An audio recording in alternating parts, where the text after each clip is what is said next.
नमस्कार।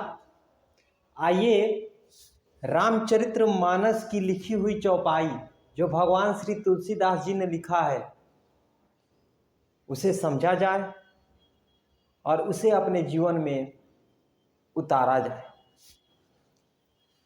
इस उद्देश्य के साथ हमारा एक और वीडियो जो तुलसीदास जी द्वारा रचित रामचरितमानस की चौपाई से अपने आप को समझना और दूसरों को भी समझाना, इसी उद्देश्य के साथ हम यह वीडियो बना रहे हैं। और आइए शुरू करते हैं एक और चौपाई। मणि मानिक मुक्ता छवि जैसी, अहि गिरी गज सिर न तैसी, नृप किरित तरुणी तनु पाई, लहई सकल शोभा अधिकाई। तैसे ही सुकवि कवित बुध कहई, उपजही अनंत अनंत छवि लहई। भक्ति हेतु विधि भवन बिहाई, सुमिरत सारद आवती धाई। अर्थात इसमें तुलसीदास जी कहते हैं इस चौपाई के माध्यम से कि मणि, माणिक और मोती की कैसी सुंदर छवि होती है, बहुत अच्छी होती है, बहुत सुहावनी होती है और बहुत महंगी और बहुमूल्य होती है। लेकिन अगर वह सांप, पर्वत और हाथी के मस्तक पर चढ़ा दिया जाए या उसे रख दिया जाए तो उसकी शोभा कैसी होगी? उसकी शोभा में बढ़ोतरी होगी या घटेगी? उसकी शोभा घटेगी। वह वैसी सुहावनी और शोभित करने वाली नहीं होगी जैसी वह राजा के मुकुट पर होती है या नवयुवती स्त्री के शरीर पर रहने से उसकी जो शोभा बढ़ती है।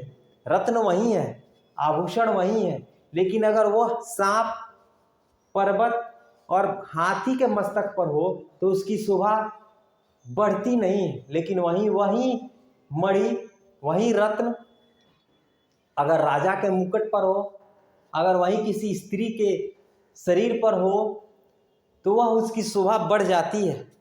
वैसे ही बुद्धिमान लोग कहते हैं, जो बुद्धिमान होते हैं वे कहते हैं कि अच्छे कवियों के द्वारा उत्पन्न की गई कविता की शोभा कहीं अन्य पाता है।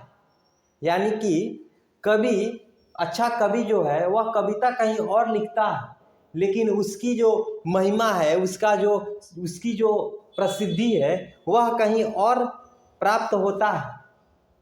तुलसीदास जी कहते हैं कि कवि की इतनी शक्ति होती है कि उनके स्मरण मात्र से, उनकी भक्ति से प्रसन्न होकर माँ सरस्वती खुद ब्रह्मलोक छोड़कर धरती पर आ सकती है। लेकिन बुरे लोग के अगर प्रभाव में वे कभी आ जाएं तो उनकी क्या महत्व रहेगा? नहीं रहे।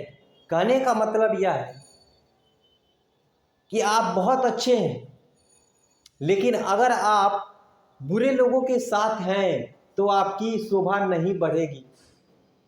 आपकी काबिलियत, आपकी योग्यता कोई पहचान ही नहीं पाएगा।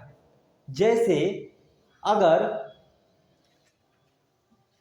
कोई गांव हो, शहर हो, कॉलोनी हो, वह चोरों का समाज हो, वहाँ चोर लोग निवास करते हो, वहाँ अगर एक विद्वान चला जाए, बस जाए, रह जाए तो क्या उसकी महत्वता होगी? क्या उसकी योग्यता का उपयोग हो पाएगा?